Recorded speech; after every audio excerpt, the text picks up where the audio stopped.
Костадин Костадинов, който се гордее с прозвището си Копейкин, щял да строи луксозна вила на първа линия на скалистия бряг на екзотичното село Тюленово. Закупеният от лидера на проруската партия Възраждане терен бил от половин декар. Той е предлагал впечатляваща гледка. По права линия се виждат Крим и Сочи, за разлика от сегашната му къща във Варна, откъдето се разкрива панорама към езерото с фекалната тръба в него. Така се майтапали от разследващия сайт Бърт, които първи преди 3 месеца разкриха поредната имотна придобивка на иначе окаеващия незавидната бедна съдба на българите под европейския ботуш. Заедно с полученото разрешение за строеж, имотът на Копейката струвал към 80 хиляди лева, той ги платил в брой. Вероятно, голяма част от тлъстата му депутатска заплата, не забравяйте, казах ви, че е между 13 и 14 хиляди лева, е била похарчена за тази покупка. Но пък Костадинов явно живее на хляб и вода. Ако съдим по скоростта, с която само за около 1 година като депутат се изръсил с цели 110 хиляди лева, за да погаси кредитите си за къщата във Варна и за автомобила си. Той писал в имотните си декларации, че солената сума е от заплата, но с просто око, не и с прокурорско око, се вижда, че тази сума здравата надвишава депутатското му възнаграждение. Иначе, през 2020 година, когато гръмна неприятната новина, че за нула време Коцито си е вдигнал кокетно палатче на брега на Варненското езеро, той успокои раздразненото обществено мнение, че за придобивката ще изплаща ипотечен кредит до 2049 година и ще отделя от залъка си 830 лева на месец. 4 години по-късно се оказа, че е платил ипотеката за 5 години, 6 пъти по-бързо от планираното, както изчислиха пак от Бърт. Отварям скоба. Тези дни и сайтът Лупа припомни аферата, естествено, без да се позове на Бърт, и пак стана ясно, че благодарение на политици, не само като Костадинов, джебчийството във всичките му форми е станало и медийно заболяване.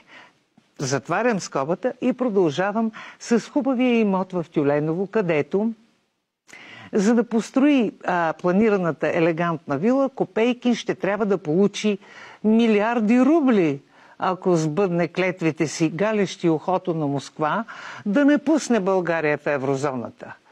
С тези милиарди рубли обаче едва ли ще се здобие лесно, ако съдим по незавидното местенце в публиката, което му бяха заделили хората на Путин за юбилейния парад за Деня на победата 9 май, въпреки натягането на Възраждане пред апаратчиците от Путиновата партия, с които сключиха договор за сътрудничество. Далеч по-реалистично изглежда Костадинов да инвестира поне около 1 милион евро, за да вдигне новото си замъче.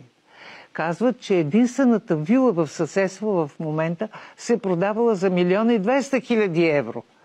Има ли някой съмнение, че Копейкин ще се здобие с нужната сума не от депутатската си заплата, не от оцеляването на българския лев, а заради яростната си битка за неговото запазване? Тази битка перфектно урежда интересите на Кремъл, но пък разколебава европейската съдба на България. Нали сме наясно, че подобни подривни договорки хич не са безплатни. Само за родната прокуратура те са резултат от благотворителна, макар и креслива, възрожденска дейност в парламента и по медиите. Особено онези, официално използващи хибридните двойни стандарти като право на друга гледна точка. Но пък Народната прокуратура не вярва дори народните маси с мозъци, промити с българо-съветски заблуди. И ако ме попитате, защо на фона на раздуханите евроскептични вълнения у нас ви разказвам тази всъщност банална имотна интрига с уж възрожденски привкус, отговорът се подразбира.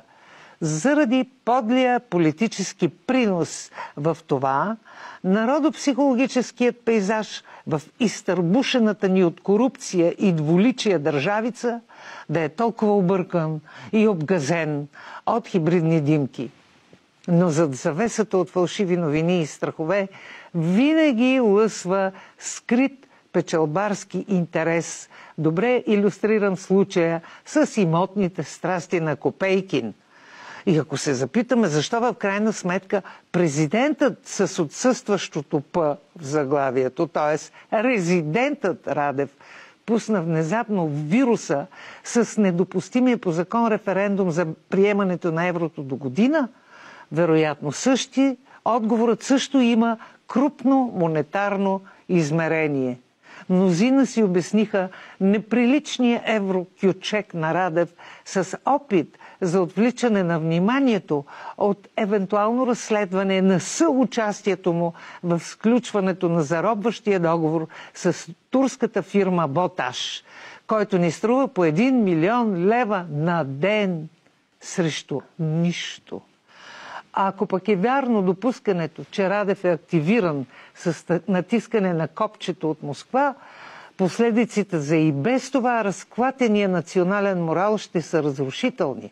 Най-малкото защото така нареченият льотчик успя да консолидира в проевропейско мнозинство управляващи уличени в грамадна корупция и тяхната мекушава от части на шишкавяла опозиция, което поставя европейската принадлежност на България от грешната страна на историческата барикада, умишлено разделяща българите на русофоби и русофили. Това е още по-грозен епизод от войната на българи срещу българи под разсеяния поглед на родната Темида и с нечистоплътната помощ на зависим държавен глава. И понеже Западът не разбира тази наша война, Кремъл с удоволствие и ръкопляска и плаща. Честно казано започва.